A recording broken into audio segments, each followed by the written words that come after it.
Good morning, all.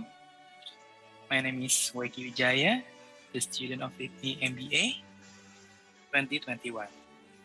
In this video, I'm going to discuss about the mind mapping of the corporate finance class.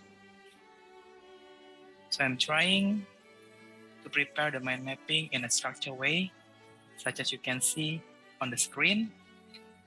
So on the top of the structure is the goals of financial management, which is significant and sustainable value creation. In the middle is the pillars of the corporate finance, and on the bottom is the foundation and enablers. So let's discuss from the bottom on the foundation and enablers. So we discuss about good corporate governance that consists of transparency, accountability, responsibility, independency, and fairness. And also we discuss about agency problems, which discuss about shareholders that hire managers to operate the firm. However, the managers might not act in ways that maximize shareholders' wealth. And also we discuss about 5 business essentials from Ramcharan that consists of cash, profit margin, velocity, growth, and customer focus.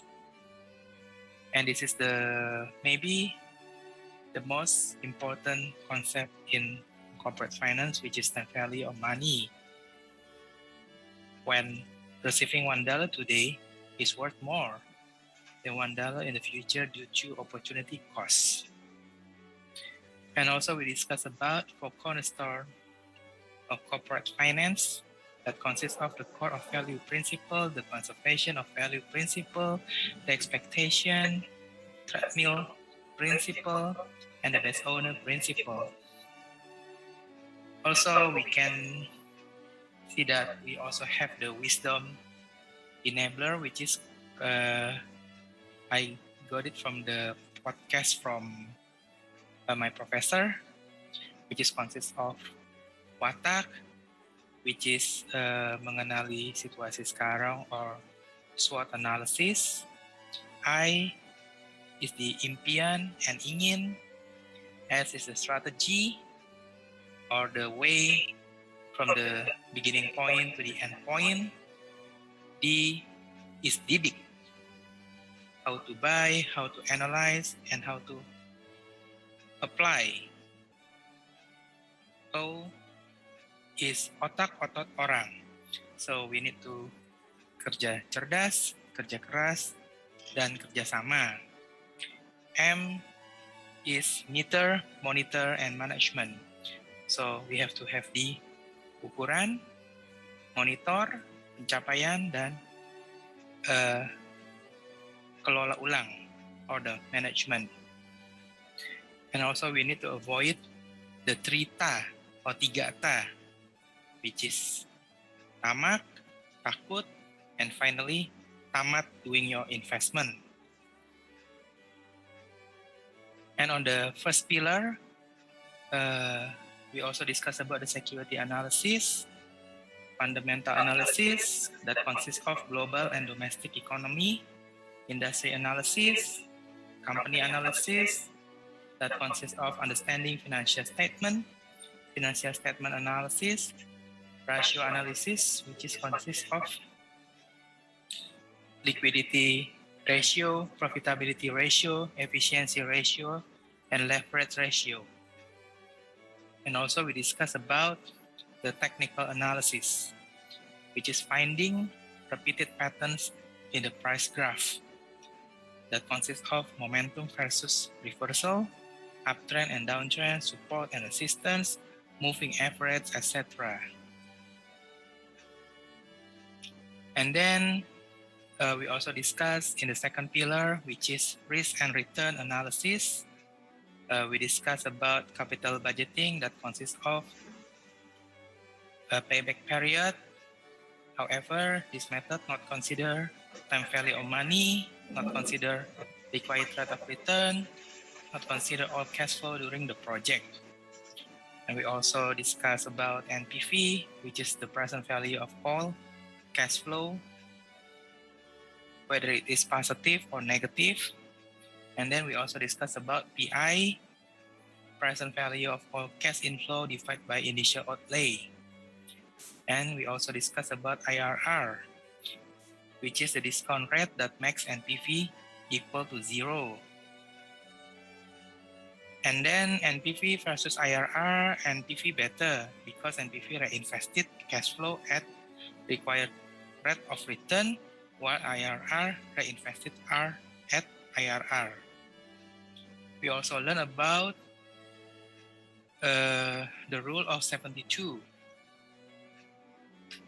which is how to calculate how long to double your money with compound interest of X% per annum.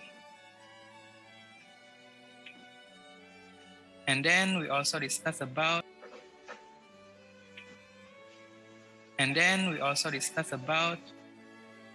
CAPM. So in discussing CAPM, we discuss about standard deviation. Standard deviation is a statistic that measures the dispersion of a data set relative to its mean. We also discuss about variance. Variance, on the other hand, refers to how far a stock moves relative to its mean. And then we discuss about covariance. Covariance measures the directional relationship between the returns on two assets. We also discuss about beta.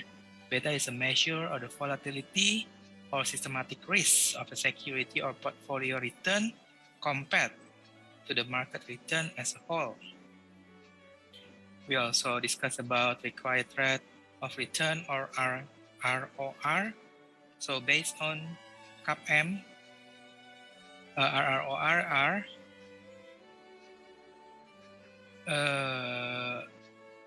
equal to risk-free rate plus beta times market risk premium, or RM minus RF.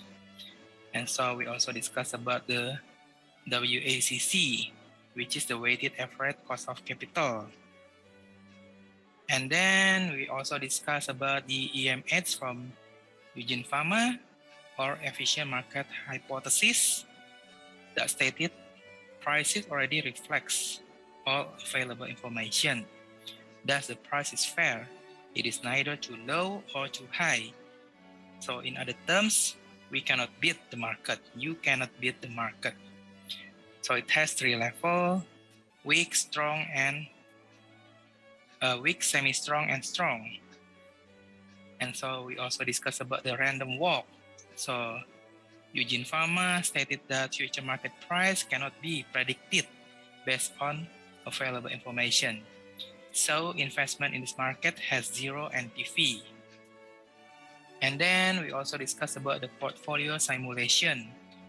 So we perform simulation that at first we thought that we beat the market.